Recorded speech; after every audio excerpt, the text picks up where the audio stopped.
Man, the chants and the crowds are so like they're waiting to chant. The interaction, it just seemed like it was a blast. That atmosphere. Like I know there's no chance at a NASCAR event, but like still you're there. You meet the people that you're sitting next to and hearing their stories. I imagine the older you get, the bucket list items will continue to change, and I imagine one day it's going to be getting out of bed without pain. That could be because I still coach wrestling, but like I wake up with like am I really 36? Is this a thing? Is this gonna be what it's like for the rest of my life? Good bucket list item. I did not have to take ibuprofen today.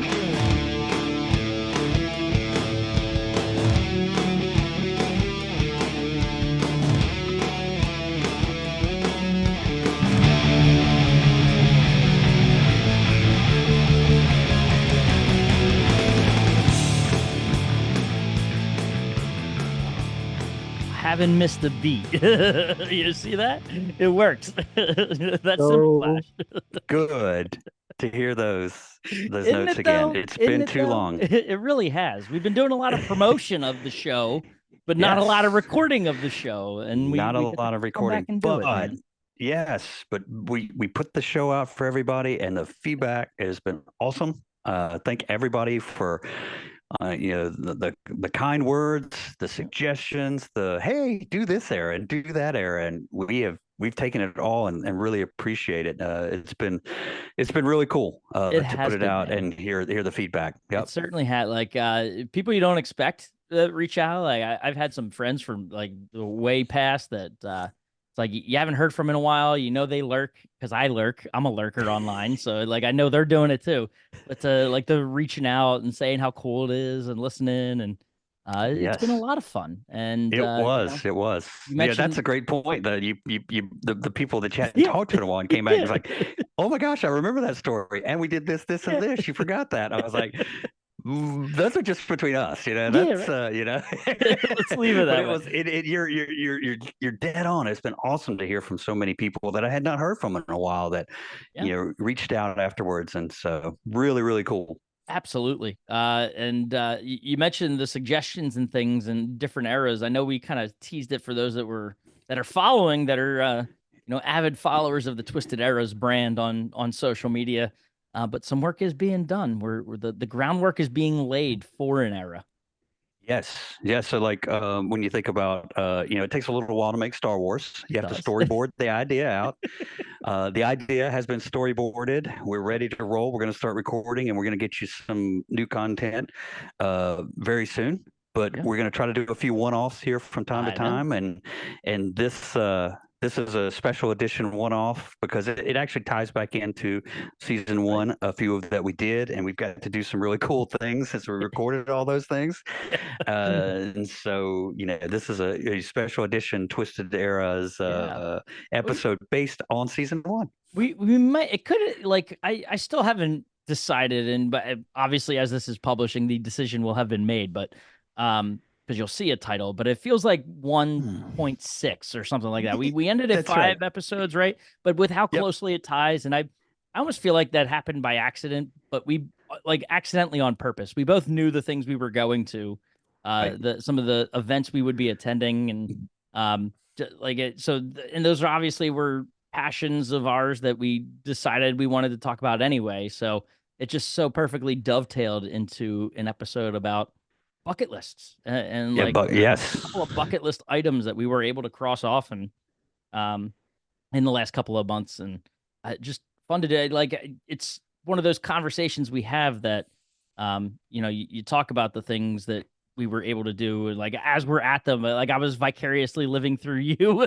Hmm. while you were down there at I Daytona was. and I Yes. don't I know you're not as big a wrestling fan as I am and in turn with like NASCAR we both kind of Yeah. follow but I don't know were you vicariously following WrestleMania I, through hey, through my I watched my first wrestling event since I was probably 12 or 13 years old. see So I that was there. I was like, okay, so he's in that area right there, and oh, there they come out, and oh, I don't know any of these people, but they are really into this. yeah Man, the right chants and the like the crowds are so like they're waiting to chant. Oh, he says Mhm. something, so the crowd all chants. So the Yeah. interaction, it Yeah. just seemed like it was a blast. Oh, You guys what?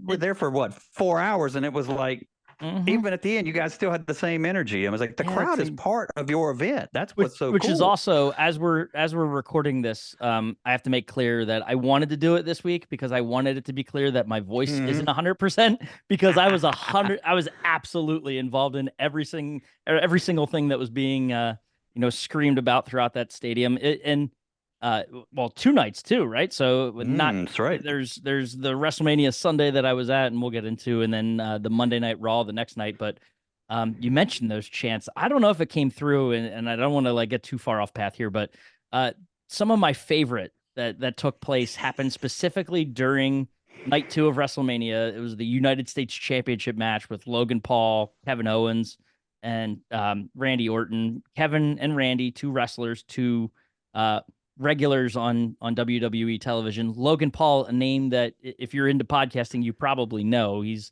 a social media like megastar. Him and his brother Jake, known for their um, boxing. I throw in air quotes career because they have some pretty big. Logan and Floyd Mayweather had a boxing event that they put on that people question how legit they were and things like that. But no, a podcaster in his own right, and someone that has seen the kind of meteoric rise of WWE over the last couple of years and wants to take part. So he's our reigning, defending United States champion right now. And during that match, though, this WrestleMania was the first ever to have a key sponsor in the middle of the mat, which was his Prime drink. It's a hydration Well, drink, right? I was So wondering what Prime was. right. That's That's a Logan. great That's call. Logan Paul's drink. But Philadelphia being Philadelphia, the crowds know like how to poke at performers, whether it's athletes or WWE superstars. So Logan is just a not well liked individual. So I don't know how well it came through during the broadcast, but there were points during the match where the crowd was chanting Gatorade, Oh, chanting Powerade, H2O. Powerade. There was an H2O That's chant. Like great. there was another one that it was, we want water, dun, dun, dun, dun, dun. We want water, dun, dun, dun, dun, dun. So it was so cool to be a Oh, part of that all of that. is Yeah, awesome. See, it's a good time. that's yes, that's what like I was saying, that's what came through. It's like you guys are all in unison. Like Yeah. somebody has something funny to say, and the next thing you know, the whole crowd is Yeah, chanting, he "We want gets Gatorade." That's great. 73,000 strong, just ripping into Yeah, his delicious, by the way. It is very delicious good. He's got a prime. million It's different flavors, but so it's a good drink. yeah. We would love to have some there, Mr. Paul. Yeah, right. Pick it up. Pick up Twisted Arrows. We could be your first podcast partner. We'd be happy to partner. Oh But man. yeah, so but we're skipping ahead because we're excited because of these. But today we're going to talk, bucket list items, Yeah. and we're going to highlight. We say this all the time. You guys, the feedback we got was great. We'd love your feedback on this. Your comments, your shares, your likes. What are your bucket list items? Are they similar to ours? Do you have something crazy that you've been able to do? We would love to hear from that as well. But when we were, putting together the bucket list items, we had these two huge ones that we're going to hit. But so Rob, like your bucket list really changes as you get older. I can remember at what 13 14 years old, my bucket list item was beating Mike Tyson in Mike Tyson's Punch Out. The And solid that one. was a hill to climb. Difficult, And I right? remember, it was very, if he touched you, you went down. Yeah. So Got I that wicked remember right.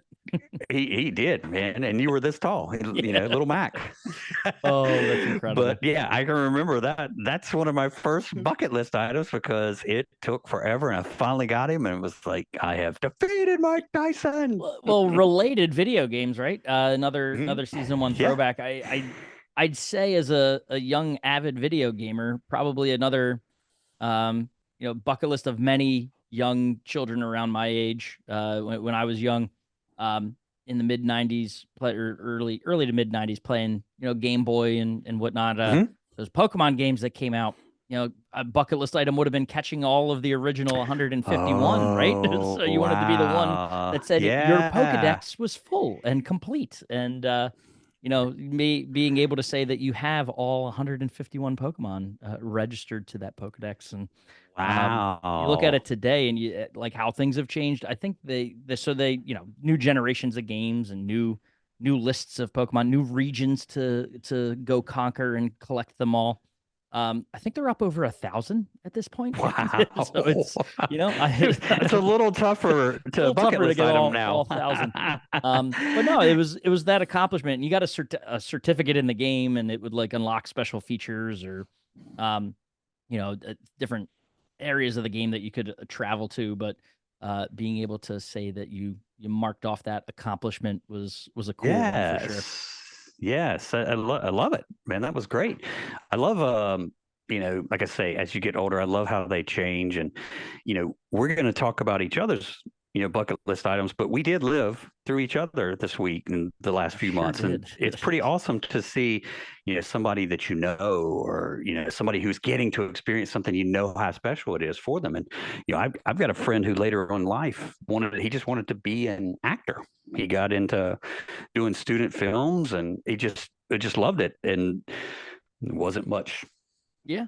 It was much more about love. There wasn't any financial. He was just getting to do these things, and we always joked around. We had always gone. There's a huge film festival here in Winston called River Run. It's awesome. Been around for I don't know, like 20 years or so. We've been going to movies there for a long time, and we joked around when he started doing this. That was like, I would love to see you on a movie here at River Run that we can go see, and we chuckled, and it was a joke for a long time, and he eventually gets a pretty good role in an independent. They were all independent films, but it's called Finding Home. It was a movie about adoption, and it's typically out on Amazon. It's on these different channels. Sometimes it's free streaming, sometimes it's paid. But Finding Home, it's a great movie about adoption. Well, River Run picks this movie up, and it was one of the coolest things of all time to be sitting in the theater with my buddy Braxton, and we're watching him on the screen. That's And awesome. like I'm living that through him as Yeah. well. And I know he is just like, Watching his this was dream come true. Like he exactly. all manifested that. You talk about We it, and like he did. just goes out and accomplishes it. It's He incredible. did, and it was so. And one of the best parts about the whole thing was at the end they had the Q&A like they do at independent film festivals, and he got to be the Q of the Q&A. He got to be the A of the Q&A. I mean, That's he awesome. was the one getting the questions asked to him, and it was like the just sheer joy on his face. It Did, was incredible. And did you so ask him anything? living, I was too busy filming. I had to film it for him, so that he could Didn't get the have. chance. Yes, but the movie has gosh, I hate. I apologize. I can't remember his name, but he's a legitimate Hollywood actor, and he agreed to do it. And he was there as well. Had Winston-Salem ties. I think he had been in like Hidden Figures and a few other big time Hollywood movies. Cullen Moss, duh. Wow. Uh, yeah, but he was like the face of the lemonade and the ginger ale guy for a long time. Okay. Yeah. Yeah. Yeah. Uh, um, yeah, but yeah, so had Colin Moss is this legit Hollywood star. He does the movie, and there we are, in the full Q&A with He's up there sitting next to him during this. That's yes, they're up there answering questions, and it's like, oh my gosh, it was just very cool. So as much as it's amazing to accomplish your own bucket list, to see somebody else accomplish it as well is it's very rewarding also. yeah, for So sure.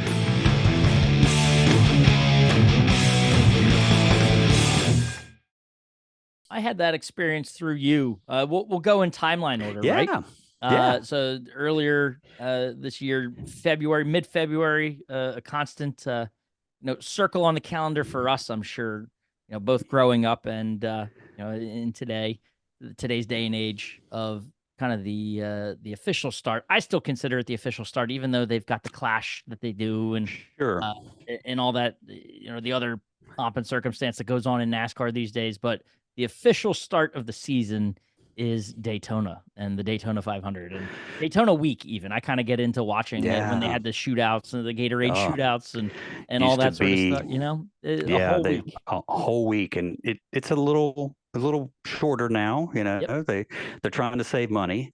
Well, except when you get Um, rain delays and you have to go into the next day anyway. see, that's why mine was in peril, we'll say. So, we had always, we talked about it in the NASCAR episode. I had been a NASCAR fan since I was a kid. Fell out of it, didn't care for like 10 years, 12 years, something like that. And COVID had brought me back.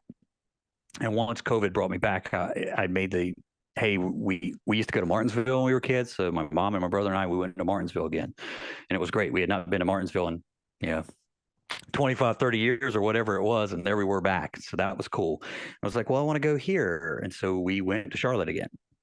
And I was like, I want to go to the Daytona 500. I've always wanted to go to the Daytona 500, and I never got the chance. And so I made the decision. My wife and I were going to go to the Daytona 500 in 2024, and I researched and got tickets. Right about restart line. It's going to be great. We're going to make a week of it. We're going to go down. We'll go to the 500, then we'll go to Universal for a few days. It'd just be an awesome trip. And I made sure my event was weather dependent. You were outside as well, Yeah, so that certainly the weather was. could have been a part. But Mhm. my event definitely weather dependent. So I had been, watching it, and you get the first early month, 3 weeks out, they're not right. But you No. start looking like, oh, okay, that's okay, that's okay. But we got to a week out, and it just did not look good, and to the point where the Florida people were saying, "Hey, it's they called it something. It's one of those rare events that happens every once in a while." And I'm like, "Yeah, yeah." When When Doug I goes to the planned the Daytona thing that 500, I'm yeah, gonna, yeah. So we made the call. Weren't going to be able to go to Universal. We weren't going to be able to go. We were going to go to the beach. We were staying in St. Augustine. We weren't going to be able to do any of this. So we ended up canceling essentially the whole trip. wow. And decided we'll see what happens. If the rain changes, we'll get up and go on Sunday morning. It's about a 7.5 hour drive, and we'll just go to the event and come back. And the rain just did not stop. It started Saturday morning and it did not move, and it rained and rained and rained. And luckily, on Sunday morning they did call it, so we knew, okay, it's not going to happen. Yeah. Monday was looking a little better, but they had planned it for about 4 o'clock on Monday. And the planner and Doug, I had noticed early in the week that you could get the room directly beside the track for roughly $150 on Monday night because everybody should be gone. This room is $500 the night before and the 2 nights before, right? Yeah.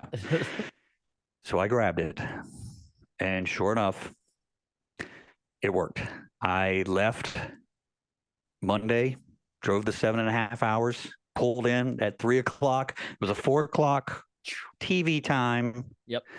4:15, 4:20 green flag. So I get to the hotel, park the car, get my stuff, and I start the walk, and I take the 12-minute walk Wow. to the speedway, and I was like, I don't really want to pay $500, but that would have been worth it, Yeah, So I right. felt like I was really stealing something getting this for $150. It was incredible. What's that feeling like walking up to the track? It is so massive. You 2.5 miles is 2.5 miles. That's a long way. I get it, but it's still a sports arena.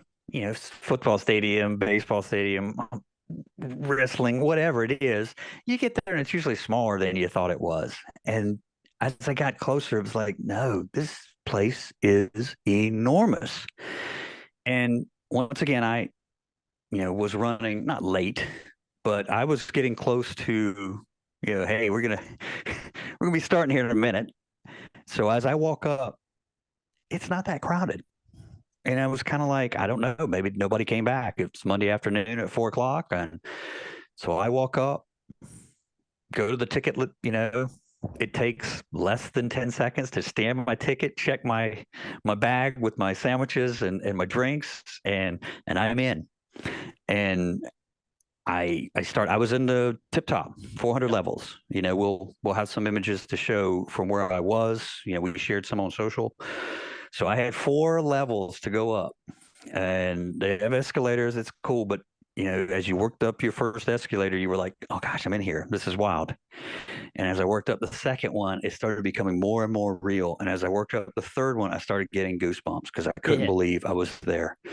And I get up to the fourth, and I'm at the top, and I walk out, and it is just enormous Yeah. and beautiful. Granted, the weather had been awful for those 2 days. It was now perfection. And I walked out there and just literally had goosebumps and just could not believe I was there. Granted, it had to do a lot with, the weather, and I had the drive that day and all that stuff. There's a lot of stuff going on. But I just walked out, it was everything you had dreamed it would be. It and the reason there was nobody out there is because they were all in there. Everybody had come back. Yep. It was slammed, and it was incredible. And I just sat there and I just looked around like, oh my goodness, the Goodyear blimp is up there. When I was a kid, man, the Goodyear blimp meant that That was this was the a thing. big deal, man. Yes, I'm like, there's the Goodyear blimp. This is a real event here. Come on.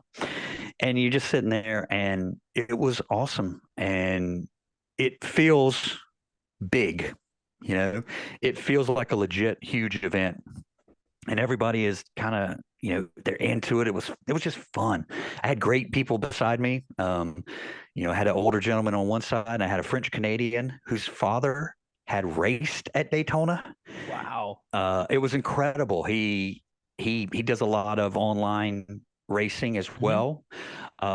But he was like, his dad had raced the sportsman race in 1973, and he had pictures of his dad. He'd finished third that day. And he's like, he said something that was like, nobody cares but me. I'm like, you're crazy. This story is incredible, Awesome. But I had him on my left, and, like a more of a retiree who lived down in towards New Smyrna and just came up with his kids. It was just awesome, Fantastic. and yeah, and so, and with you, The Rock was the Grand Yeah. Marshal, Yep. and he rode in with the military. NASCAR, very American military, and he comes in the military and says some beautiful words, and they fire the engines, and the jets start doing acrobatics over top of you, and you're just like, this is incredible. Yeah. Oh, that's And you're awesome. just like all giddy, and the green flag drops. And then And I think it was lap 4 that they wrecked in front of me. Yep. Yeah. And so from where I was, here everybody comes, and whammo, and you're just like, okay, these people have been waiting here forever, and you on lap 4 make some crazy move and take out a bunch of good cars. It was wild.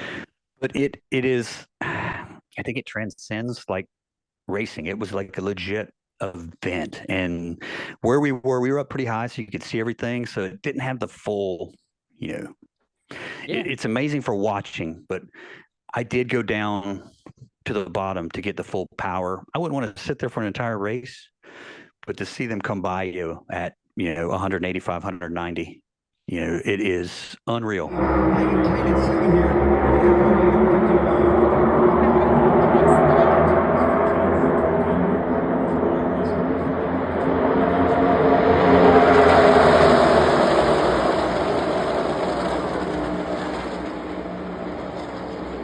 I have like my mind's going a million directions. Sure. Like what about the event itself. You also am I wrong in thinking that you got another event after the 500 that you Yeah, were they able had to rained see? out.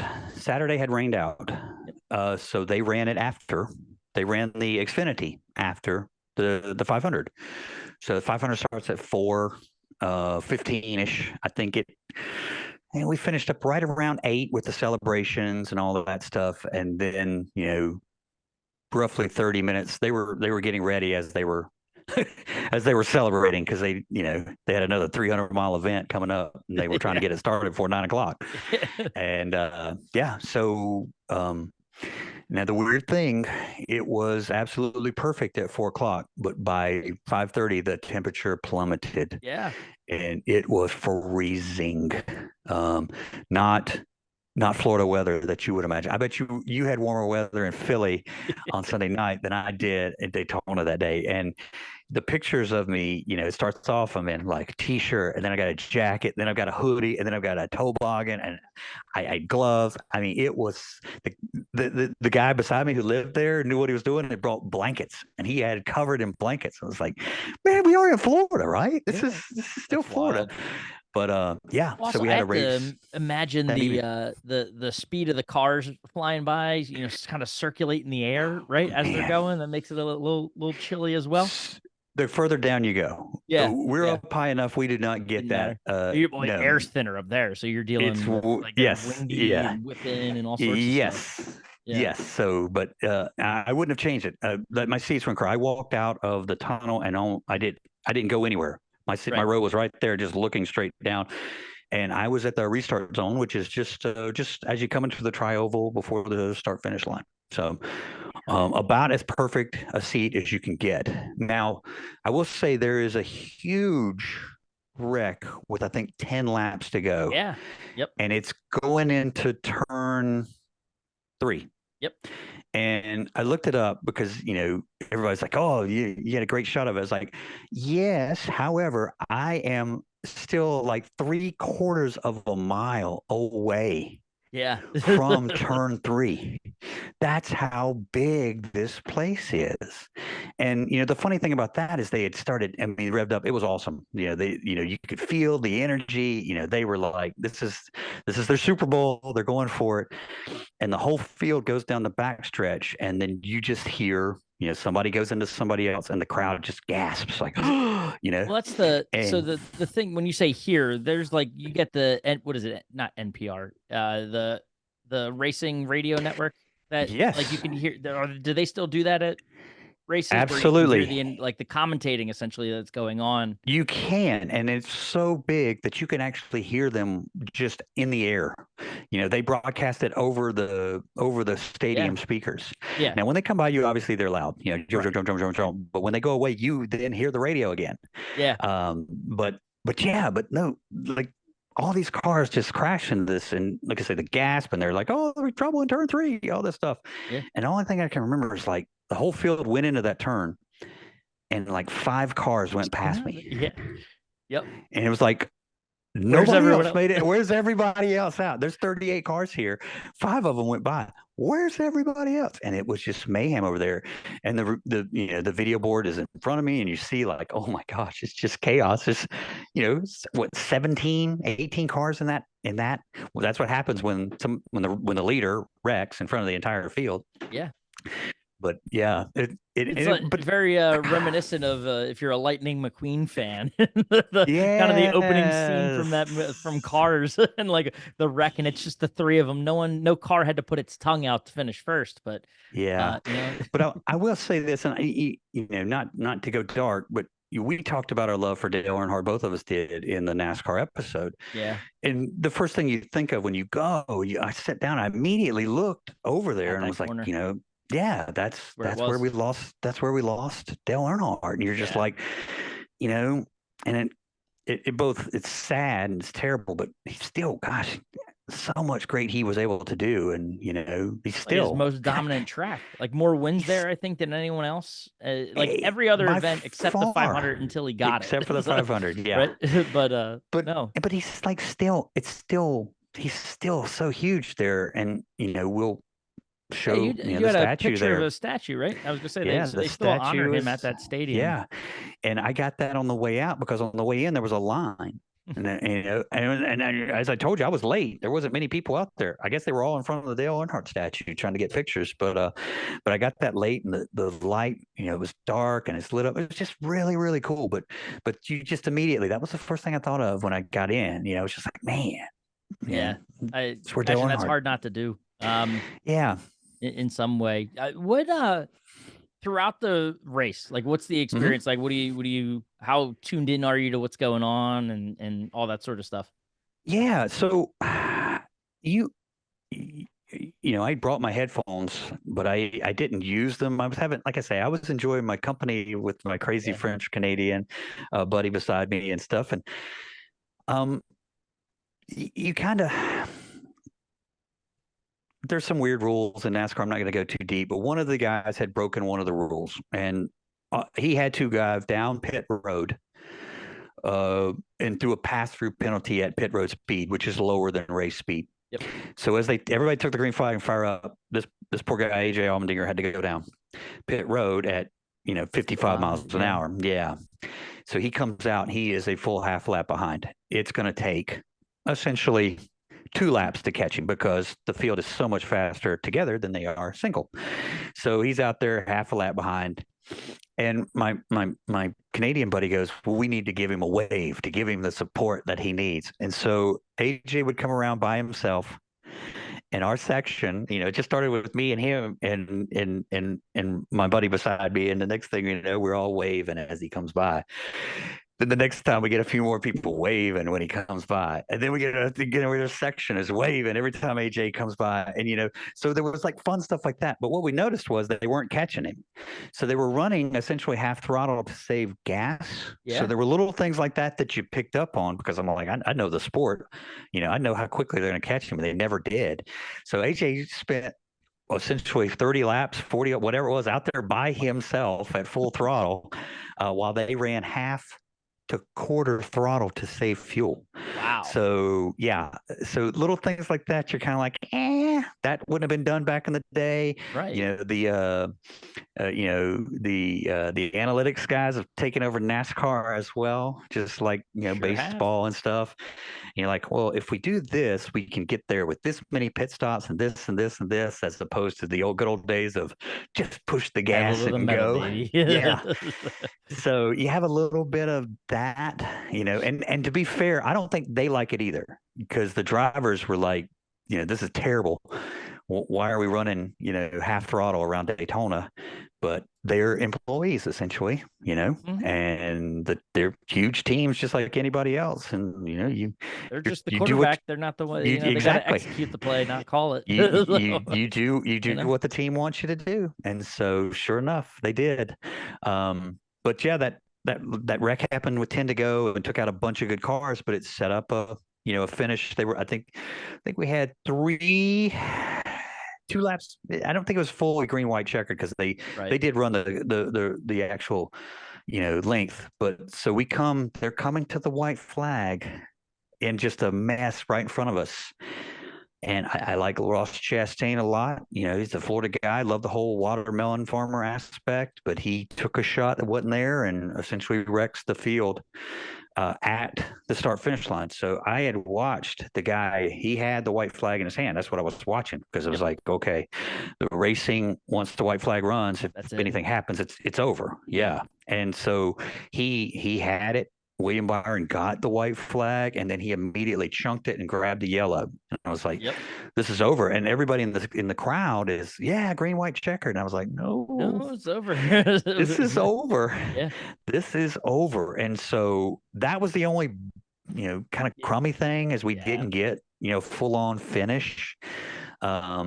So, but granted, it was also Monday, maybe Sunday. They don't throw it as quick. I They don't don't have know. another That's race just to do right after. yes, It's yes. like That's just all that's kinds just of stuff. Doug. That's Yeah. just Doug talking. But at the end of the day, they had another race on Sunday that they needed to get home, get repacked, and then get back to. So it's Monday night now. We need to get done. Yeah. And you're right. And they had an entire another race to go that ended up taking a very long time. I could hear it from the hotel because I did sneak out early because I was so Yeah. cold. Yeah. But yeah, if you watch the interview, Austin Hill wins that Xfinity race. There's very few people left, and They're all- yeah. he's blowing smoke like he's playing in Lambeau. Yeah, you can see the breath. I was like, man, That's this is incredible. Daytona. But anyway, it was, we'd love to do it again. I would love to be where I was. I thought the seats were amazing. I would love to do it like legitimately, Yeah, on right. the Sunday at Yep. 2:30 as opposed to, the Monday at 4:30, and have the whole experience. Not a huge tailgate guy, but it would be fun to hang out for a little while. And I wanted to go on the track. I Yeah, didn't get to do that, So all those little things I lost. So it was I like, got you. yes, Yeah. I completed this bucket list item and I can check it off. I saw Daytona But you 500, still want more. but you do, Yeah. because it's like I didn't get everything that entails the full experience. So we All that said, did it live up to it?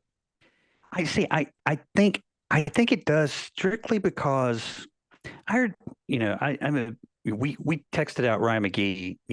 I read his book, the circus of baseball, about his year in minor league baseball, and him and Marty Snyder do a podcast as well, and they Mhm. had something interesting to say. Is like the best arenas are impactful when they're empty. Yeah. Hey, when you got people there, you They're know, all gonna seem, everything's yeah. good. Yeah, right. But he goes, you walk in that place and it's just historic and special, and you know what took place there. So just getting in there was cool. I had done the tour, but getting in there with the excitement and all this stuff, I definitely did. It did live up. It did live up to the hype, to the point where lots of these negative things don't even bother me. I still think back about going up those stairs, taking that escalator and getting like, oh my gosh, I'm really here. This is special, but absolutely would do it again. Uh, I would really love to do it again from a hotel that I walked to, Yeah. but I would prefer to do it for the Yeah. $150 a night as opposed to the 500. So if our friends there at the Comfort Inn would like to take care of us, we'd be happy to promote your fine establishment Oh, on that's the Twisted Airs incredible. podcast. Yeah, But right. yeah. No, that's awesome. I mean, Hmm. it's like, again, it's one of those things. It's a shared one where I feel like I need to do it in some form or capacity, is just to get down there and experience that, because it is like, it almost feels like you mentioned the that's a great line too, about like, is it impactful while it's empty? Like, I got to Right. experience Wrigley, on that closing night of the 2014 season, Right. I think it was. Yep. And it was one of those, I know people were in it, but it's one of those stadiums, one of those venues, one of those coliseums where it's like you walk in and you feel the history as you're Hmm. walking the halls, and seeing the bricks that were laid, over a century ago, and it's just, I can imagine it having that same sort of vibe to it as you're walking through Daytona. Yeah, I know we're focusing a lot of bucket list items on places you can go, but Wrigley is like that. I've got to think like Augusta National is like that, to just walk the course that Yeah, I don't even play. I don't play golf anymore, but I still appreciate that place, that yeah, venue. You've watched that course on TV. I don't know the whole locations of any other golf courses, but I know that one because yep, it's been the exact same golf yeah, course my entire life. hmm, When they come up to 16, it's a beautiful par 3 over the water, and then they're gonna have to come to 17. They're gonna have to go 18 up there. These things, and so that place, Wrigley, you mentioned it. Old Yankee Stadium. These are places that I've got to go, yeah. and you're like, I'm glad I did. Well, to throw back to ancient times, the Hmm. younger me, the Coliseum was always a legitimate bucket item, like wanting to attend and not attend, get inside of, see what. I don't think anyone's attending anything. Well, that's not true. They do plays. They had like a stage built on the Coliseum where they, like, for people that are there and the tours Oh, and stuff, like, do plays inside of the Coliseum. But I'm not yes. seeing gladiator fights and lions attacking, No. uh the people that are prisoners for Sure. sport. Caesar's not up there going thumb up, He's thumb down. the- No, but like, to be inside that, it's also one of those venues where, you know sports related, but also like you could feel the ancient history of what one of the coolest experiences of my life. And then not too far away, it's Wow. harder to imagine, but the Circus Maximus, with Oh, talk about races, right? The horse races that yeah. would go on in that venue, it's still like nothing physically is left of it, but it's like the Right. hills of the grassy area where the seats were and the venue was built, and you can kind of just picture how long it was. I mean, it was a massive, massive venue. Um, Yeah. to be able to like go in and experience and just think about what it would be like to watch, chariots running around Sure. and all the stuff that went on there. Well, I don't want to, fast forward because we have yours coming up. But I had, we were at the end. We were going to highlight some of our, Yeah. now that we've hit a couple of these other bucket list items. But you just went over. One of mine is go to Europe. Yeah. I've been all over this world. I've never been to Europe, and so Yeah. you're selling it really really well It there. does. Rome, if there was another city on earth that I would you know want to live in that isn't Philadelphia, it's that. That's it, Rome. I could man. easily find myself being an Italian resident, a Romanian resident, if you will, and in a Well, heartbeat.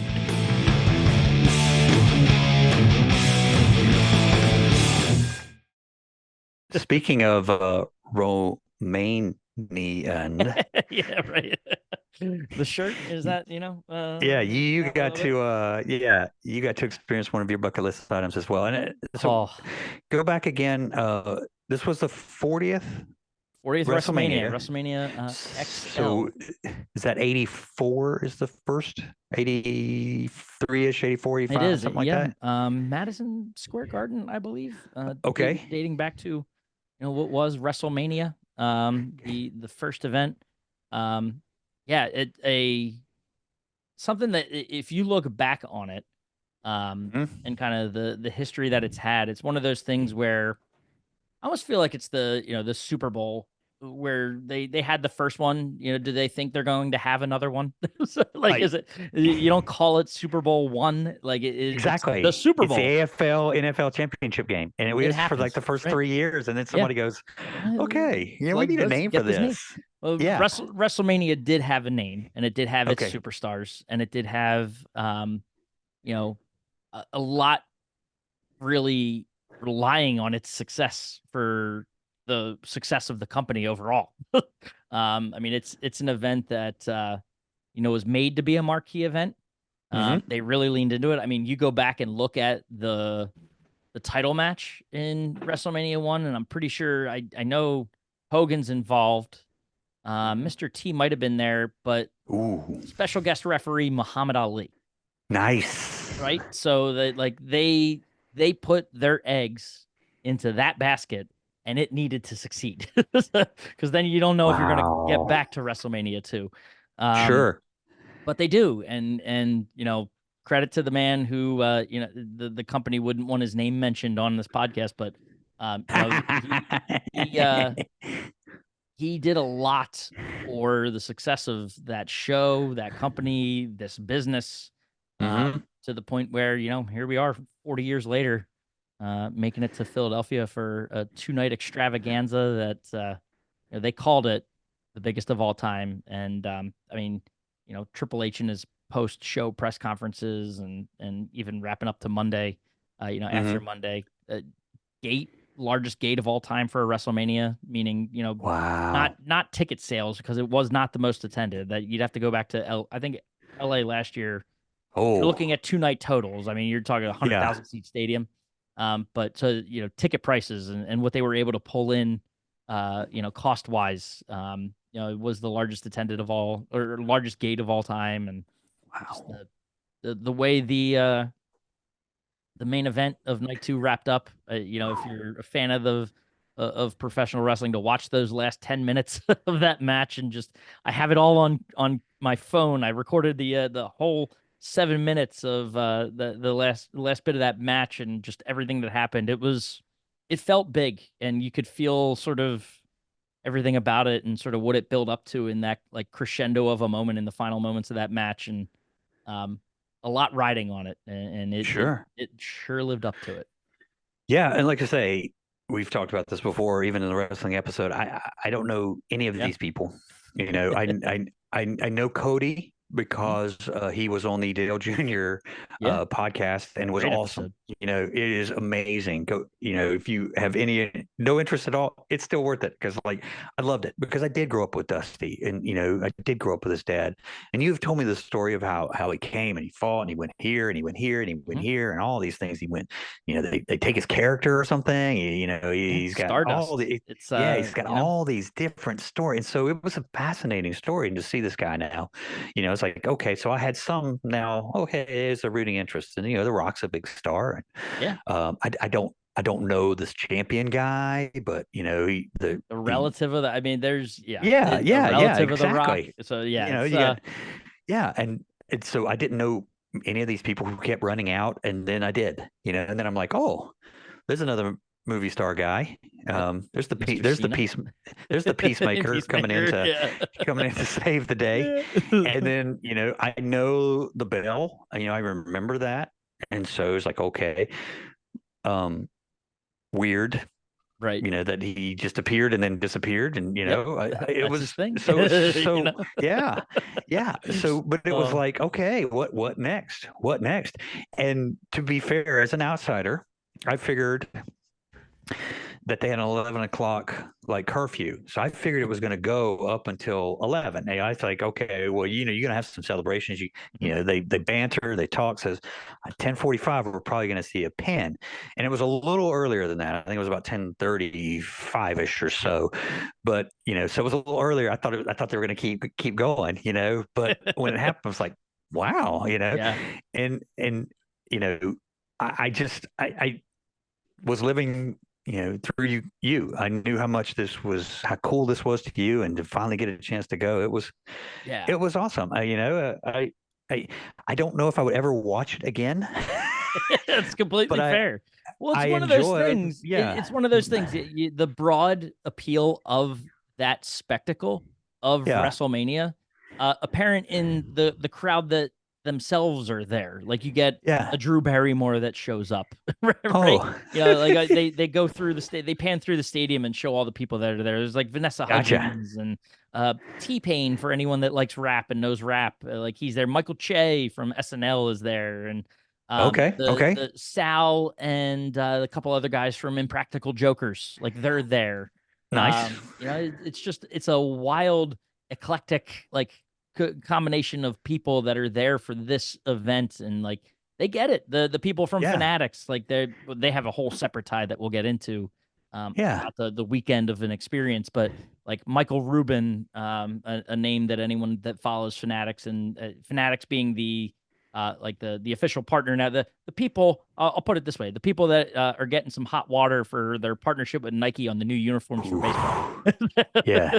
I was and going to everything say, that's done. is Yeah, this the same bad word it that, is. that we have for baseball uniforms? I The think so. reason we can't Yeah, read anybody's name anymore for and performance, and not you to get can't off on a tangent, but that's the dumbest thing I've you ever can't heard. read their names, but you can see their jock straps. So it's It's like like ridiculous. Well, right. it's for performance. It's lighter weight, as if Doesn't this baseball feel like a uniforms are. Seinfeld episode? Like the It cotton, it just the it is fabric of the uniforms. exactly a Seinfeld Yeah, episode. right. It was like, oh, Yeah, my favorite is that we can't wear Sunday uniforms because we haven't made them yet because we're so yeah. far behind making these other uniforms. It's like, what? It's wild. But yes, You that know? those people were there. If you wanted to yell at them, I'm sure they heard it throughout Oh, it's the arena while they terrible. were there. But yeah, like it's just it's one of those things where it pulls interest from so many corners. Like it's such it feels like such a niche market and niche Yeah. product, but at the same time, like people know, and it goes again to show like over 40 years, kind of um the liquidity that WWE has in this product that is WrestleMania. Yeah. No. So like the day, Yeah, I know you got to go on night two. I know there yep, was a night one as well. yeah.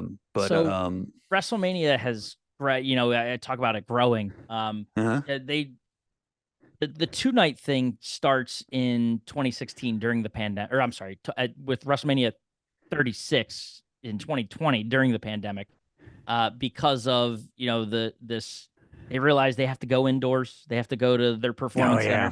center, Yeah. no fans, like no one there. Yeah. I'm sure we'll dive deeper into it in the wrestling episode. You can go back and listen to, but gives them the chance to do 2 nights of an event. They got Snickers that they got to keep happy. Who's like thinking about pulling out as a key sponsor. Um, Ooh. so they go to 2 nights. They do these cinematic matches, like the John Cena and Bray Wyatt match, which is John Cena and the Fiend is Bray's character, and um, less wrestling, more sort of like a storytelling thing where a match is still kind of happening. Undertaker Mhm. has a great one. It's actually his last match, Okay. where they do. He's famous, obviously, the character itself. Uh, they've done buried alive matches in arenas where like they have a pile of dirt and a grave dug in, and the way you win is Oh by wow. putting the person in it and throwing the dirt on top of them. Well, they get to Okay. do a cinematic match and they go film it in like an outdoor graveyard area with like a giant shed and Wow. everything, and like they had a tombstone built out for like the winner of the match and everything, and they don't show it until the end that it was already determined, but like they film this match, like these matches in different areas. But regardless, so they get to go to 2 nights, and that stuck. Obviously, you're able to Okay. draw in more people. It's an extended Sure. event, turns it into a whole weekend. Well, not only is it a 2 night event in Philadelphia at the Lincoln Financial Field, which is the Eagles outdoor stadium, um, it extends to the rest of the weekend. So wrestling, WWE has a weekly episodic show on Friday nights. It's Friday Night SmackDown. There's Monday Night Raw, and then you have your premium live events that happen once a month or so on the weekends. Uh, Typically Saturdays now. Big ones like this, obviously 2 nights. So Hmm. WWE pulls in Thursday. There's a whole fan experience that they build out at the convention center for 5 days that we'll dive into in a little bit. But Hmm. so they're there from Thursday all the way through Monday, taking over the city of Philadelphia and our entire sports complex Wow. and the convention center. So it has become a true spectacle of like almost like a convention for wrestling people to come Right. in and experience. Like they were selling 3-day tickets. The NXT brand comes up for Saturday during the day. They have their like WrestleMania-esque event. It's called Stand and Deliver. That's the minor league, That like is the the or one the that's based out in next. Orlando. Yeah, so like Yes. Yeah. they're the ones that are actually in the performance center and do a weekly show from there. So Gotcha. it's like yeah, like the Triple minor A league or whatever. baseball. Yeah. Yeah. Yeah, Yeah. so Yeah. they get call ups so all the time, right? Yeah. That's like their development brand. Yeah. So they're there. They have stand and deliver that they do in front of the crowd in the Wells Fargo Center on Saturday afternoon. So like there is just event after event after event all weekend long, and it's an experience. Like it's crazy to see. I think all in they sold like 200,000, 201,000, and some hundred number of tickets to all events throughout the weekend. Everything. Yeah. That it was incredible. So Wow. just wild. And it like neat to, as a fan, you're watching from home and you're watching Friday Night SmackDown happen in Philly. You're Yeah. watching the night one of WrestleMania, and it doesn't happen so often where there's like a tie-in from night one to night two. Okay. But they did that this year, and it had to do with the storyline with The Rock and Roman Reigns, his cousin.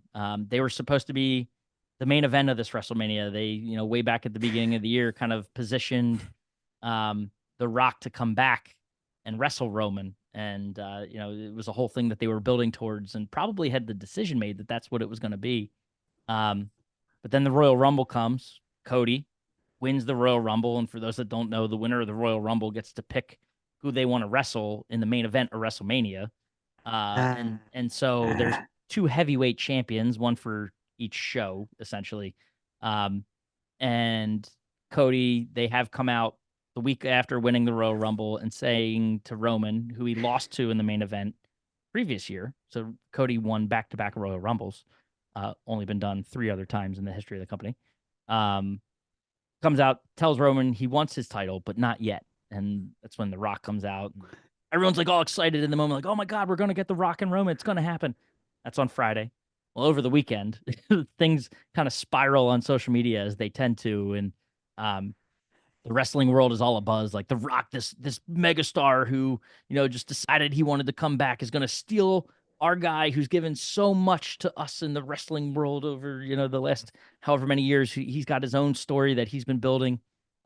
He's just going to come in and steal his moment. Like, no, that's not going to happen. So WWE, to their credit, listened to the fans and pivoted, and they let it be where and they built a whole hell of a storyline around it in the weeks leading up to WrestleMania around The Rock and Roman, how they're family and they're tied by blood and da da da. Mm-hmm. Like it's supposed to be them, and this this outsider, this wannabe is like trying to steal their spotlight in WrestleMania and da da da. So builds to a tag team match on night one as the main event, with The Rock and Roman Reigns teaming up to wrestle Cody and this other guy, Seth Rollins, who has history. He was part of a faction called the Shield with Roman Reigns for a good bit of time, and like a decade ago. But Okay. famously he took a chair and nailed Roman Reigns in the back to break up that faction. So there is like so much history built into this. So they wrestle night one in a tag team match, and the result of that match actually directly impacts the match on night two. So if Cody and Seth win, they have a clean match in night two. So the Roman Reigns and Cody match is supposed to be like just straight up, no interference. Like the Bloodline, that was the Rock and Roman's group is barred from ringside essentially, and it's just going to be Cody and Roman. That's it. Gotcha. Roman and Rock win. They were calling it Bloodline Rules. so like it's Bloodline Rules, which means anything goes, and essentially stacking the deck against Cody, because the Bloodline is known for interfering in matches. So they build out this whole story, and that's how Roman's had a title reign. By the way, that going into night two, it was 1,316 days long, the fourth longest of all time in the history of the WWE. Bob Backlund, Bruno Sammartino, and Hulk Hogan are the only ones who've held the title consecutively for a longer period of time. And wow. So historic run, historic WrestleMania. Bloodline wins that tag team match going into night two. So you get Bloodline Rules, and then it is what it is with that finish, because it was a wild 7 minutes of just like a 45-minute match in itself. But then, I mean, just the way, like you could get into the interferences, the order in which they happened, and why they happened that way. Oh, gotcha. So the first one is, Jimmy Uso, part of the Bloodline, has a twin brother who he wrestled the night before, Jey Uso. So twins had a match on night one that were part of the Bloodline and split. So Jey comes out to save Cody from Jimmy interrupting. So that gets taken care of. They go off the stage through a table, like way up the ramp. So crazy. Like they killed each other. So they're out of it. Next one is Solo Sikoa, who's the younger brother of those twins, also part of the Bloodline, comes in, and that's a callback to last year. So Roman wins the WrestleMania 39 main event because Solo interferes and spikes Cody in the neck with that thumb, exactly like he did night two of WrestleMania. Spikes him in the neck, and then Roman spears Cody, gets the win. Well, Roman speared him. Cody kicks out this time. So who runs in to save Cody from Solo is John Cena. Now John Cena and Solo Sikoa had a match at Royal Rumble. So Cena running in to take out Solo was because of that. Gotcha.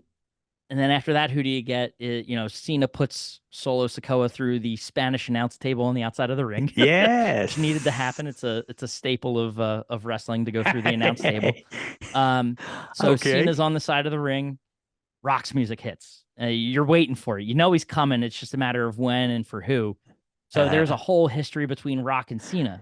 Cena famously bashed The Rock when he was part of WWE because The Rock was coming in as this Hollywood guy, like he's not committed to the business. And what does Cena become is this big Hollywood superstar himself, right? So they have like a decade and a half long history of not liking each other for a while in real life. Like they truly didn't like each other, but obviously parlays into a storyline in WWE as well. So they come face to face, right? Yeah. You get Rock bottoming Cena, taking him out, and then takes off the belt. The Mama Rhodes belt, gets ready to whip Cody, and what do you hear? You said it, the gong, right? The low ding of the Undertaker.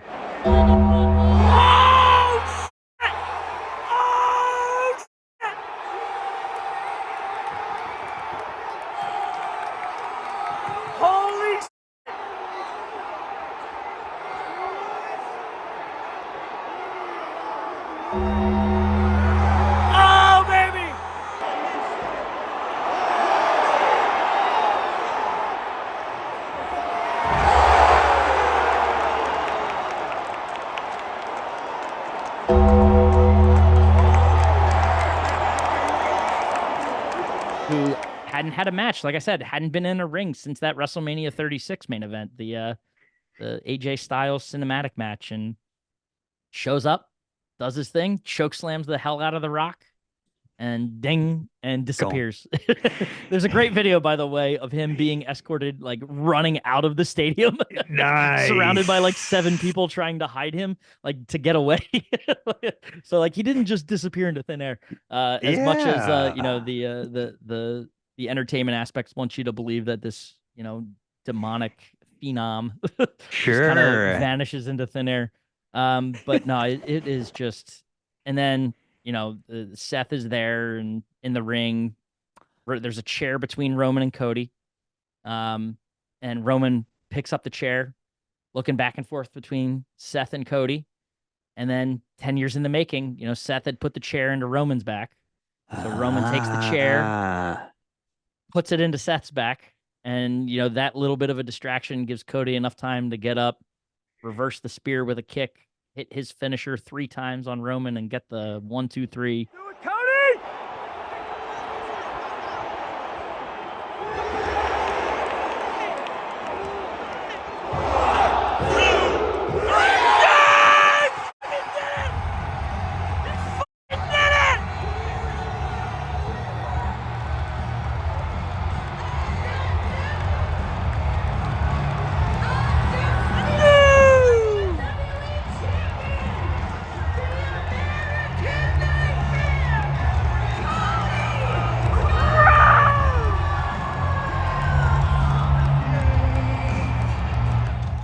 You know, American Nightmare wins for the first time ever as in the Rhodes family, a WWE championship. So that's the whole finish. The story was kind of what Cody's been building towards since he returned to WWE.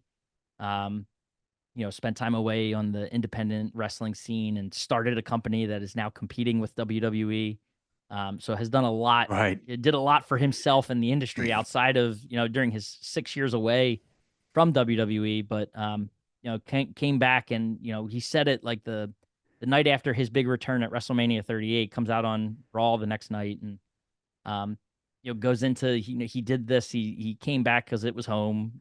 Kind of the, you know, the statement that always needs to be made about people returning to the WWE, it's home. But goes on to, you know, talk about how it's something that Dusty had won the title but had it taken away from him. Like like they did something where like he never held the WWE title.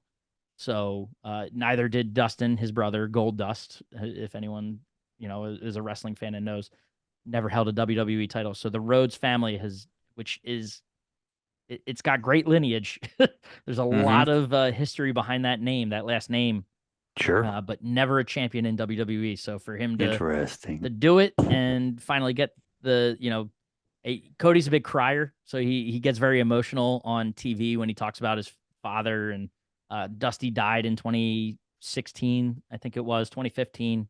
Always talks about how he wanted to take the belt. He's never going to be able to give it to his dad to say like, "Hey, we got it. Like we finally got it." But his mom was there, his wife was there, you know, to be able to give the belt. He gave the belt to his mom at the end at a certain point. So like just all the emotion tied up into it is it's cool. It was a fantastic story. And that's just like 2 matches that we're talking about, Sure. right? So like that's what this was all building towards. And to be there for that, to watch a like absolutely historic title reign come to an end.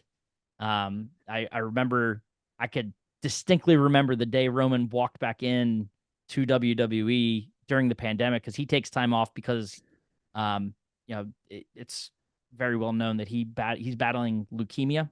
Has Yikes. been, he's like in remission, like you know, he takes medication to like maintain it and all that sort of stuff, but he's been battling leukemia for most of his life. And goes away because of it during COVID, because they're not sure of restrictions and like what this is. So Sure. he walks away from a main event at WrestleMania 36, where he would have walked in as champ. And, you know, comes back that summer when things are a little better. Remember the moment he takes the title, and from that day on, with Paul Heyman by his side, has just absolutely carried the company and everything about it. And to what, like, full circle moment to where it ends in Philadelphia, main event of night 2 is just you know, I feel the passion coming through in my talking. I hope I'm not Sure. boring the hell out of people listening, but like it was just so cool to be there to see it, and experience it. And like I said, that was just, the night 2 main event and part of night 1. Like there is Yeah. a million other storylines that take place and a million other superstars that, I got to see perform in person. Seth, uh, is there for that main event match, but also kicks off night 1 where he lost his title. But also like the ways that it's a WrestleMania is like such a big event. He had the Hmm. mummers, which are a well-known staple in Philly. And he's known for his like eccentric outfits and how he comes to the ring. He had the mummers parade with him down to the ring and like go around the ring singing his song. Like there's just so much awesomeness about wrestling and about WrestleMania that it was just like I'm still in awe thinking about it. Like Sure. the You fact can that I was tell. there for it. So, Yeah. Well, obviously, it definitely led up, it hit all the hype. It oh, was well worth it, every possible expectation. Like it's funny. I talked to my wife about it after the fact because I'm exhausted. I still am. Yeah. I'm still recovering Still. from having been down there to then going back for Raw the next night. And, 2 events that ended 11, like let Oh out at like yeah. 11, and then I got to get home 45 minutes away, and the Yeah. adrenaline's flowing. I can't get to bed right away. The voice No. is shot, but 100% would absolutely do it again in a heartbeat without even considering it. And my wallet might not feel that way, but I certainly do. So Yeah. it's one of those things. So that leads into the question is that you had the benefit of it kind of being in your backyard. Next year when it's in Minneapolis. wherever, yeah, would you go? Would you travel to see this now, or would it? And here's where I was going. It was like Yeah, it is definitely a made-for-TV event, obviously. 100%. Yeah, it is. And in that sense, like my event, for example, is made for TV as well. You're going to see much better on TV, but you're not going to feel it Yeah, the way I did, with the full power of 38 cars coming by you. However, to see everything, you really need the TV aspect because even yeah, at the event, you're watching the TV to see replays and stuff like that. We're so ingrained in the product on TV. yep. If you had the chance, now would you rather watch it on TV or experience it live again? Well, here's something funny. A couple Yeah. of things about this because it is very different in person as opposed Hmm. to on TV. Where you attending NASCAR, you still get kind of even though it comes in and out because cars are going by, you get the Hmm. announcing, right? I don't hear Michael Cole and Pat McAfee at all. Fair. Like they're not pumping Fair. that audio through. So there's like, I'm sure there's things that are missed that are said. Sure. That's interesting. If Yeah. you know the story and you're an avid follower and you can kind of see how and why things happen, as they do. Um, but I'm sure like there's things that they say in the ring where the camera's super close in on them and you can hear it through the camera, like what the superstars are saying in the middle of a match like that. Obviously, I'm Sure. not getting any of that. And Interesting. there's parts of me where I too like at some point I'm going to go back and rewatch just to see what it was, how it was presented on TV. But all things aside, I would Hmm. if money was no object and I could get Yeah. to, Minneapolis or wherever it is. I've already like the guy, my buddy from college that I went with to this, him and I have already talked about how, if stars align and it's somewhere that makes sense and isn't, it's years down the line, whatever it might be, I would 100% go again. Absolutely. Nice. Without a Yeah. shadow of a doubt. That's a great point though, because you're I don't want to take away. Those athletes are amazing, but it is a TV show. Yeah. Yeah, absolutely. And your announcers are in on the TV show. Hmm. They are absolutely feeding Yep. to build the interest. So it's like watching a TV show with no sound on or something Yeah. like that. So Yeah. I get where you're coming from. That's a very interesting way to look at it. And Um, the experience, and I'll tell you this too, the experience from WrestleMania in person and Raw in person, very yeah. different. Gotcha. If you, I don't know if you watched any of Raw the following night, but like where WrestleMania is match after match after match, like back to back to back with No commercials in between, commercials. right? Well, Yeah. you know, there's the commercials in between and whatnot. Like they still, you know, they cut away for a little bit, and like it's not Yeah. 5 minute commercial breaks and then they, you know, they come Yeah. back to another match, but like there's still, it's just, it is straight wrestling. Yes. Raw, very different. I think in total there, over the 3 hour show that is Monday Night Raw, I think there were Yeah. 5 matches. That's it. So there's a lot of in between comment, not commentary per se, but like the interviews backstage. You see that on the big screen that's above the arena, and You're they watching do the pump that. show. So you're still Yeah. watching the show. Yeah, I don't get Michael Cole and I don't get Pat McAfee, but you know Yeah. when they're in the ring on the mic, you're getting that. You know, you're getting all the interaction between the crowd and the superstars in Yeah. the ring. So that all is happening, and you're an active participant. And so you can still follow the story that way. But like there was a moment at the end of Monday Night Raw, where I have it on, I will might be able to play it over top of this where without the audio, but like I zoomed in because Drew McIntyre, who's the guy that beat Seth Rollins in the Hmm. kickoff of night two, um, you know, he wins the title but loses it 5 minutes later because there's this thing called the Money in the Bank briefcase where Uh-huh. you know, it can be cashed in at any time. It's a ladder match that it's its own pay-per-view, and whoever grabs that briefcase has the rights to a title match at any time for any title, any place, Wow. anywhere, whenever they want. So Damian Priest, who was the holder of that contract, cashed it in after CM Punk, who was commentating the match, swept Uh-huh. McIntyre's feet out from under him because McIntyre was like giving him the suck it chops, like I got the title, I stole your moment. Uh-huh. Which is its own backstory, because McIntyre injured Punk at the Royal Rumble. But so Priest comes out, cashes in, and wins the title. So Drew's title run lasted Wow. 5 minutes. 5 minutes. 5 minutes, I and held then it it was for over. 5 minutes. So he gets knocked. They had a fatal four-way match, main event of Monday Night Raw, where the winner of that would be like the number one contender for the Damian Priest's title. Um, at some, probably at the next pay-per-view or something like that. So, but there's a Hmm. moment during that match where McIntyre's knocked out of the ring and like leaning next to the commentary table, and you could tell they're having an interaction. Like Cole and McAfee are talking to McIntyre, and I'm Uh-huh. sure he's like complaining about how it's like your guys' fault. Like, see, you let CM Punk do that. I was standing here and da-da-da. Like he's part of commentary team. He's not supposed to be interacting. I could just see it Uh, happening like that, but I don't know what was being you said. can't. I can't hear. Gotcha. I can't hear any of that. I know it's Yeah, happening, that's but like interesting. that's one where too I have Raw DVR'd every week just in case. I'll go back for sure and try to catch up on what, you know, he said to advance the storyline in that moment. So, Interesting. but yeah, it's Yeah. still No, like I. back to the Greensboro event. Like again, you're Mhm. not getting the commentary, but I am a one seat off of the aisle entryway ramp, watching these just massive figures walk by. Like Right. it is such a different experience, but I would take it every day in a heartbeat. Yeah, it's funny you mentioned that. The same deal. I didn't get everything.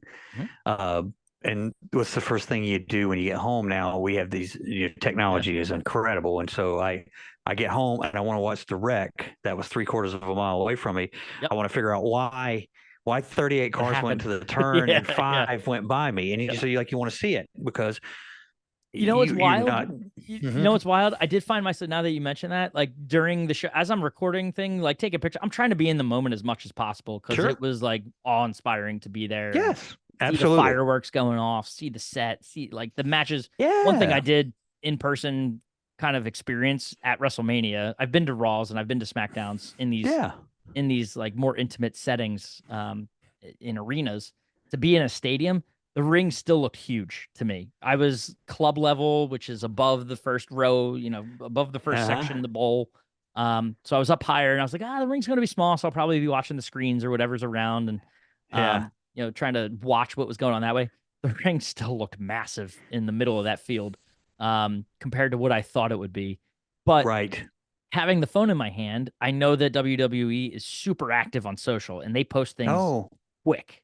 yeah. So I was like going back and like, you know, seeing their Instagram feed and watching some of the stuff that was happening that night get posted and, you know, interacting with them that way. And so still able to see some of that stuff, but, yeah, very different experience for sure. Yeah. But, it was cool. Yeah, it's interesting, in the NFL is everything is radio now. We radio in our offensive calls, our defensive Mhm. calls, but everything is protected. You only hear that after the fact if somebody has been mic'd Oh, up to where I think I know where you're NASCAR going. Yeah. literally promotes the Yeah. ability You for you. can rent the headphones with the scanners, right? Yeah. Yeah, to the point that the other teams just sit around monitoring what each other are doing. It's part of the deal. It's like, oh, well, so and so just said they're doing this, so we're going to do this. And now you do have that. And granted, that used to be a track thing, and now it's an everywhere thing. My mother loves NASCAR, and that's how she watches it. She watches the screen and she listens to Chase Elliott. Awesome. But that's another aspect of things that you're there, and I brought the scanner with me, and it had all the different channels you can get on NASCAR's channel when they pop up, hey, caution, whatever. You can do all these wild things, and so it is a neat experience. And it was like how to mix those two, how to be there but get the Yeah. commentary, and how to be Yeah. there but I'm sure. get You know what's the funny full is thing. I bet you there's people there just knowing because I wouldn't do it because I want to be in the moment and Yeah. experiencing it. And like, if you go to any of our social media and see the videos that were posted, unfortunately, like if you're under the age of 14, our social media now needs a TV 14 rating. But like That's the right. things that I was saying and the emotion coming through, like that was all happening. But I guarantee there are people that were there that had like headphones so that they could hear the commentary as the matches were Mhm. going on. Like I could picture that happening. I could, Yeah. but like Yeah. it's it's just that atmosphere. Like I know there's Yeah. no chance at at a NASCAR event, but like still you're there and you meet the people that you're sitting next to and It hearing did. their And stories you got and like lucky that they were very interesting. yeah, You just never know. right. But yeah, it was one. And it's interesting. You said the same thing. This is like a special deal. You'd been to see wrestling many Yeah. times before this, and at the end of the day, you're still just going to see wrestling. Yeah. It's just a special event. Same deal. I've been Yep. to lots of different races, but there's something special about something that's happened for a long time. This was the 40th anniversary. Mhm. Daytona ran in '59 for the first time. So Yeah. this has been going on, and the track is essentially the same. Now, Mhm. granted, it's gotten safer. When Yep. you go back and watch the '59 500, I think it has guardrails like you would have Yes. going down the interstate. Like, Wow. okay, yeah, this is probably, and they had the lake in the back, and it Yeah. wasn't protected, so you could technically wreck Drive into into the the lake. lake. I'm like, we probably ought to protect the guys and gals from this lake, Yeah. but so it's obviously gotten safer, but it's still the same track that France built in Yeah. 1959. And so that's a cool aspect too, Yeah. the lineage of wrestling. I don't know anything about wrestling, but I I had that mean, tape, yeah. from it was like the greatest matches of all time, and it was very centered towards in NWA, which was what was Mhm. Flair, and but it did have the Hogan, was it Andre the Giant, maybe in Detroit or something like WrestleMania that. 3 in the Silver Dome. Yep. Yeah, yeah. So so I knew that one because that was like, what do you mean there's 70,000 people watching a wrestling match, Mhm. Um, so, but yeah, good stuff, man. Yeah, it's Good crazy. stuff. Like it's I didn't and here we didn't even get into like the rest of the week because that you Yeah, mentioned WWE World and the experience like you talk about there were some other like unexpected bucket list cross-offs that I wasn't anticipating having, but like right. running into a Ric Flair at the bar. Yes. Right? Seeing him Yes. he was doing a radio spot at Xfinity Live, which is like this bar that they built in the old parking lot for the Spectrum that is like in between all the stadiums. So you get to like it's like a central hub to go get a little schwasty and then go to whatever event you're going to. So like everyone's there. He's doing a radio spot, comes down not only by himself, he had Brandon Graham and oh my gosh, Vinny Curry. Brandon, who is an active defensive end, probably in his last year for the Eagles, and Vinny Curry, who just recently he's technically a free agent. He might have retired, but was on the Eagles for a long defensive line for a number of years. But Flair comes down. gives a whole speech, a very Flair-esque speech that probably in 2024 would get the man canceled. Like talking about how, the women want to be with Flair and they want to be the one that's there at 3 a.m. And, there's a reason that I chant woo. And it's like just going off. Let's put this in perspective. This is a 75-year-old Correct. man now, too. Still leans into the Ric Flair character in more ways than you'd want to know. But like gave a he's speech got a to the mic in one whole bar. hand and a beer holding it together. He chugged the beer. He was chugging the beer. Oh my God, it was incredible. I had to look at. I was like, how old is Ric Flair right now? Mhm. And he's 75-year-old man, and he's Still giving it. Wheeling, dealing son of a gun. High flying, profiling. Yeah. You know it. But yeah. But like running into him and then going to getting tickets to the Monday event at WWE World. And I mean, through that, I ran into there's Charles Robinson, who is the referee for that main event with Cody and Roman, the blonde-haired guy. They call him Baby Flair or Little Flair in his WCW days. And so like he's there. I snapped a picture in the street outside of Reading Terminal Market, which is like right next to the convention center.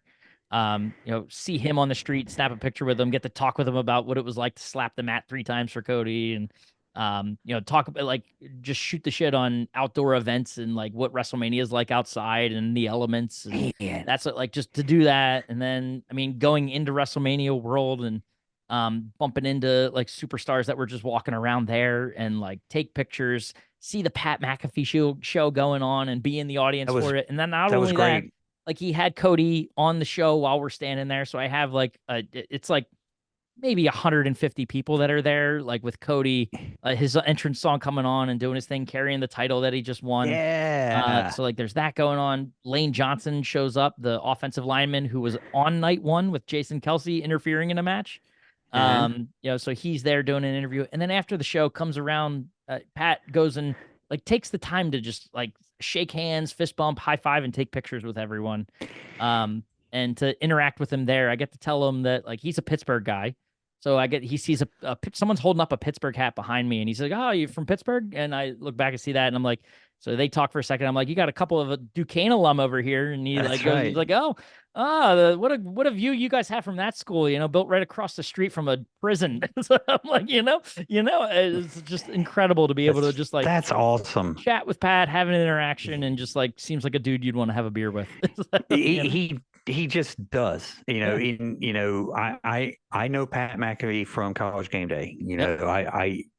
I don't remember. I remember the kick. I remember the West Virginia kid missing the kick to go to the national championship as a terrible pit team.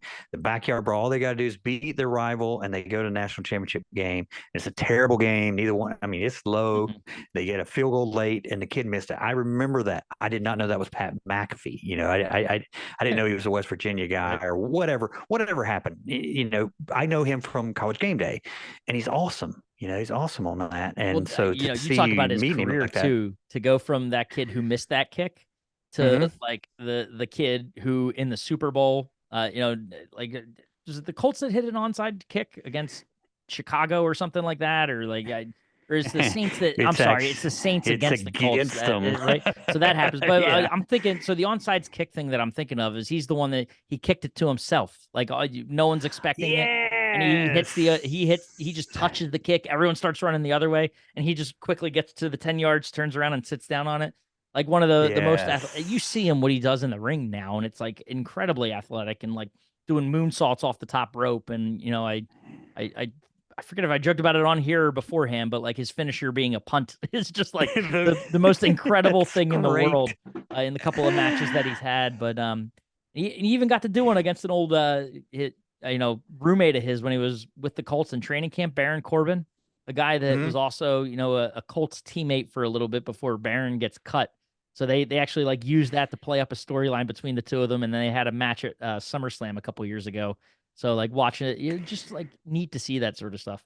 I agree. Man, love him to death on College Game Day. I think entertaining. He fits perfectly in there because I love I love Kirk too. Yeah. I love that. I think that show is just awesome. I love Reese and Desmond. I think that's like a perfect show, and so to see him on there, he adds so much. Yeah. Brings in a And so different crowd, he and does, he does. But he even he's obviously younger than me, but he's an entertaining guy, yeah, and very. he is passionate about what he does, and man, it just comes out in him. So no, it's awesome. I was so glad you got to see that show as well, and It's like cool meet stuff. him, and Just yeah, yeah, like I said, several bucket list items that I didn't expect to have that get you know, to be crossed off. But it begs the it's question too. that's There's a cool thing as well, to get to do something when you didn't even expect it, yeah, right. Just yeah. adds to the overall value of Yes. kind of what we did and what we were able to partake in.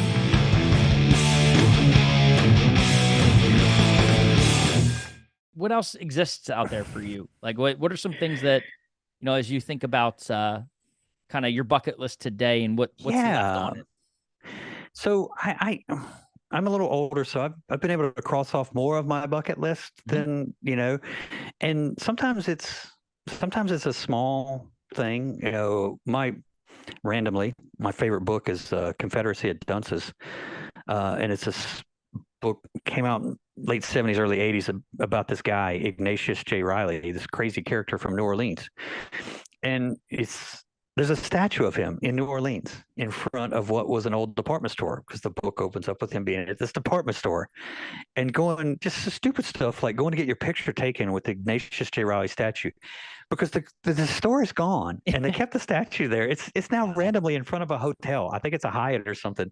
It's like you go into the Hyatt and there's this random statue in front. And you're like, what is this? If you don't know this book, you would have no clue.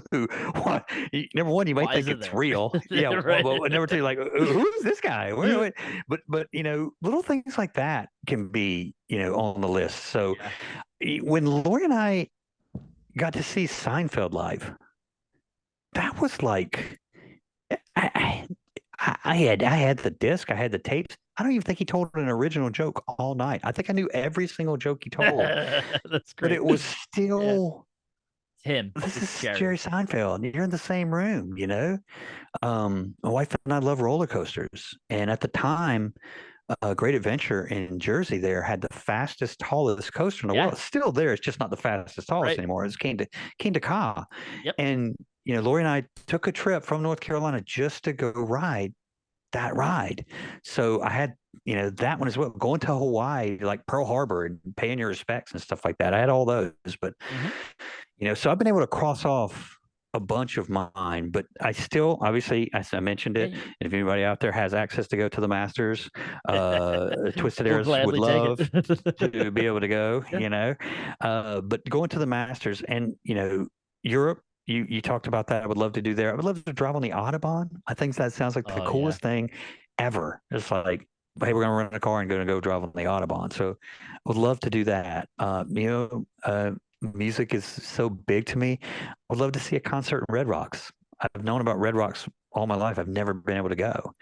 And there's still historical sites, Yeah. here I would like to go see. Obviously, there's some in Europe, Normandy and Stonehenge, but going to see like the pyramids, that would Yeah. be a cool thing to do as well, But so Right. I still have some, obviously, that I want to get to. But I've been able to do a bunch as well. So we'll see Yeah. what you got on There's your list there. I tried to like not have it be super sports specific. Mm-hmm. There's Mm-hmm. still some things like that I want to accomplish. Like I think it's every dad says they want to be able to go to all the ballparks or one of Sure. those type of things with their kid, right? Yeah. That's kind of on there. Like I'm about a third of the way through myself. Wow. But for me personally, I'd love to cross them all off. I'd love to be able to Mhm. do it with the kids. Or just one of them. Like if one's not a baseball Yeah. fan and doesn't Yeah. want to hit them all, I'll take the other. Yeah. Just one. Yeah. Yeah. That's good. Just one of you needs to come do it with me. That's all. But like stuff like that is certainly still on there. I mentioned you mentioned the travel. I've hit Europe. I've hit a bunch of Europe. Mm-hmm. I also want to be able to say every habitable continent I want to be able to get to in some way. Like I don't need to be in Antarctica to say I've You don't want to traveled go the to whole world. Antarctica? Now, You can you do know, it. You I can could, do I it. know you can. I just don't know. You know, like that's I don't. I'm fine. I like we didn't move to Syracuse and from DC. Like we settled in Philly for a reason. You It's a know, little just a little chilly in chilly. Syracuse. So it's a little chilly up there. So I can only imagine what Antarctica's like. Oh my But goodness, like that's great. that the travel stuff is certainly a lot of it. Like wanting to hit all the continents and Hmm. even keeping it to just North America, like all 50 states. Like to say Sure. you've been to all 50 states, and um, I I hit most of the coast, like East Coast. I think I've been just about everywhere up and down the East Coast, and but it's Yeah. also like not flying through. Like I've been to Like the Denver actually going airport. to. Right. I Yeah. want to like do something there, right? I want to be able Yeah. to say I did something. Like I've been to the Denver airport. I haven't been to Colorado. So like that doesn't count. Like that, all that sort of stuff. I connected in Salt Yeah. Lake City, but I have Right. not been to Been to Utah, Utah. right? No. I just have not done it. No, Yeah. not No, one I bit. understand what you're saying. So like that's certainly part of it.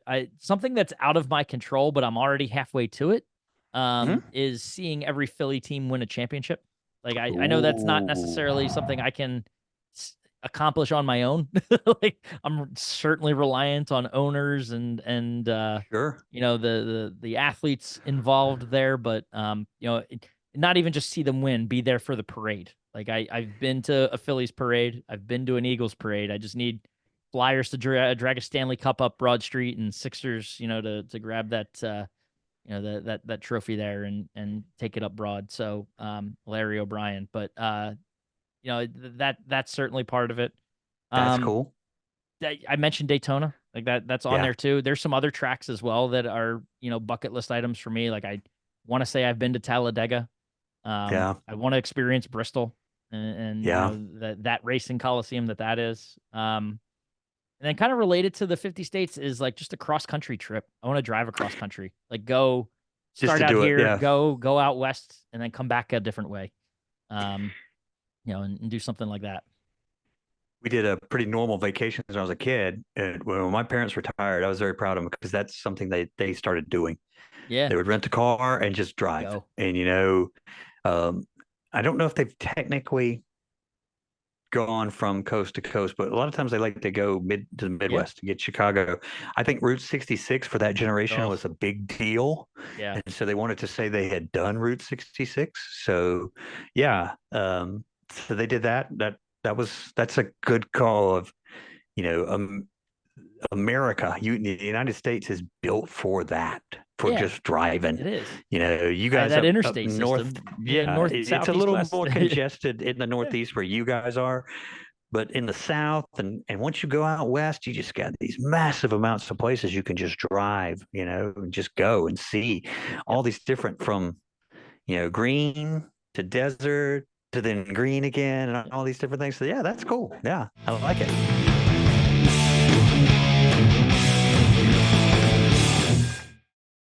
You mentioned they changed too over time. I know we each Yes. hit on sort of what our bucket list items were. At least one. They were both video game related, Yeah. right? But like, how has yours evolved over time? You, you know, when you're 14, buying a house is not on there, but that's a big deal, Yeah, you know? yeah, And so that was one of those things that, like, I can remember when Lori and I did that. I was like, oh my gosh, this is scary and crazy, but we are now.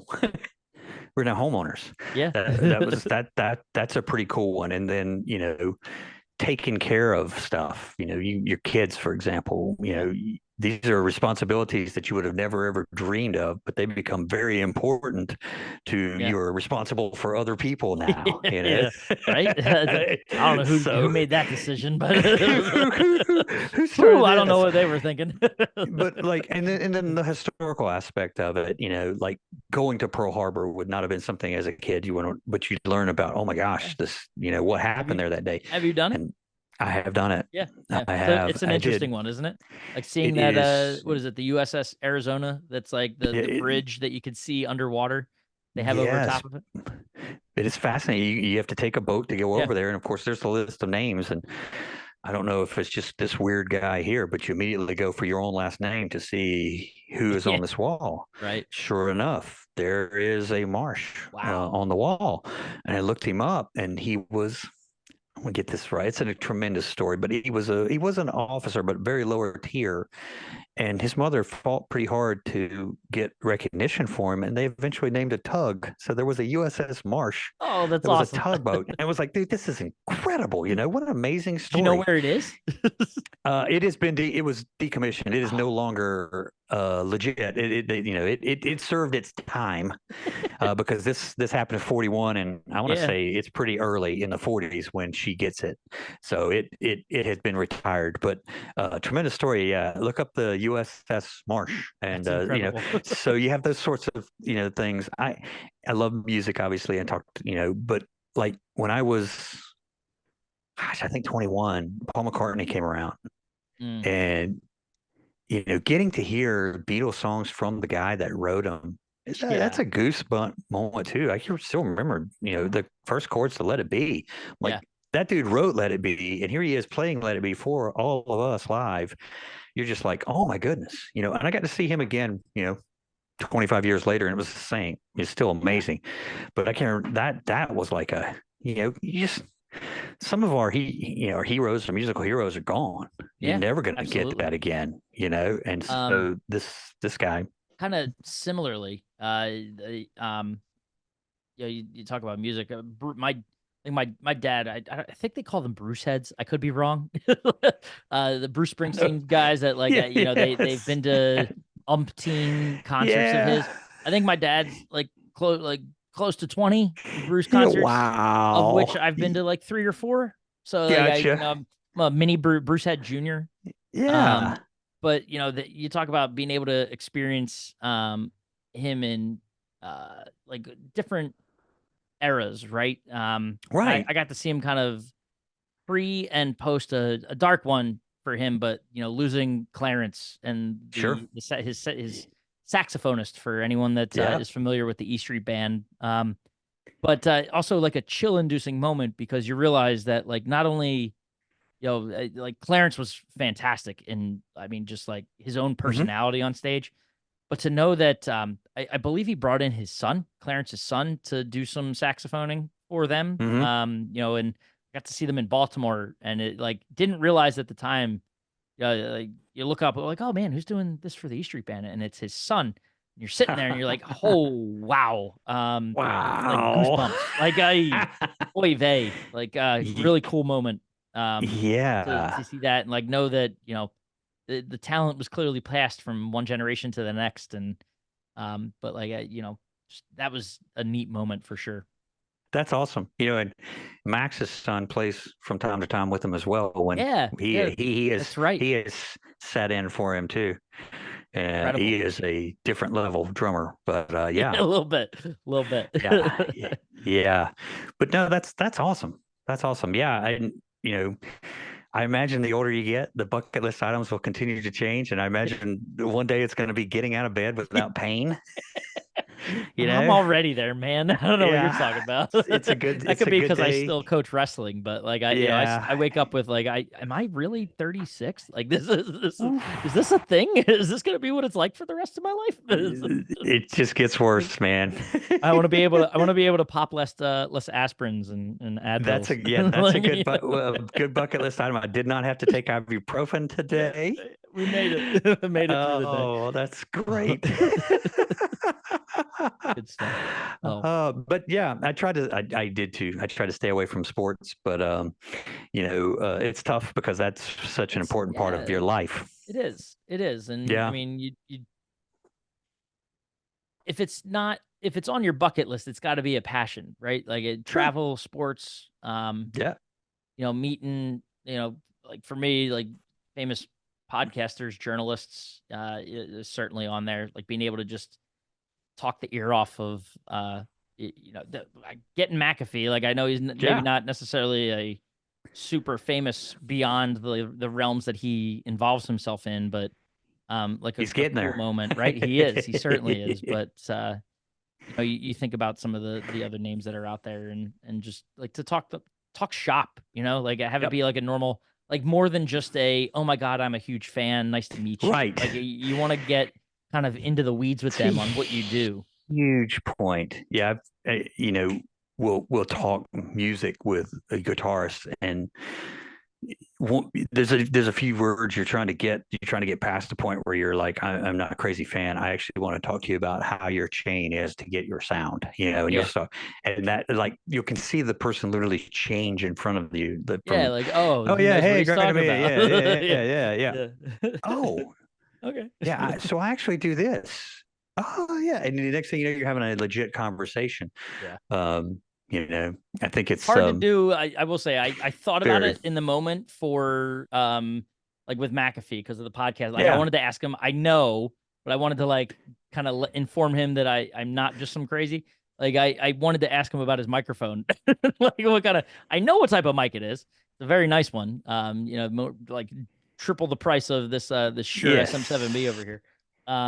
But like not easy to do in front of a sea of like 150 people trying to take selfies with him, and so it's like there is the toughie. it's more one, and I'm not a wrestling referee, but it's more in line with like how I bump into Charles Robinson on the street and like get to talk to him about, you know, refereeing and you know, being involved in those big moments because he's like the main event referee. So it's like it's wild. some of those things that he's been involved in and able Does that to mean like, he is listed as an actor on IMDb?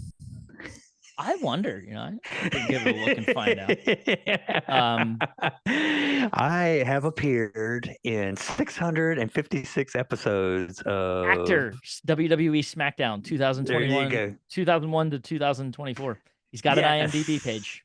Yes, Yeah, that's awesome. 404 episodes of SmackDown, 223 of Raw. That's incredible, isn't it? That's wild. That's awesome. So there you go. Oh, that's too cool. But no, like that's awesome, man. And yeah, like we said, just one special episode, right? So it's it's just good to get back. It is nice to get back into the glove. Like it's like sliding into an old glove, right? Before we dive into a whole new season. A whole new season on the horizon. And that leads us to you guys. Yeah, we'd love to hear your great bucket list stories as well. Are you at the beating Mike Tyson stage, or are you at the getting out of bed with no pain stage, or somewhere in between? Were you at WrestleMania? If you're listening to this, yeah, were you at the Daytona 500? Yeah. Or yeah, that would be amazing. So, or are you going to the? Like, absolutely, we need Twisted Arrows merch. And so, are you at the Masters and you can get Rob and I in? We would love to promote whatever product that you have. Absolutely. We are here for you. Just get us into the Masters. That's it. Just get us into the Masters. Just get us into the Masters. Keep saying it. Say it. Facebook will let's. Yes. Manifest it. Yes. Come on, help us out, social media. No, that's awesome. Well, hey, until you know, like Doug said, let us know. Yeah. We'll hear from you. We want to share it as well. Share your stories. Share your products. Share whatever it is. Right? Make it happen.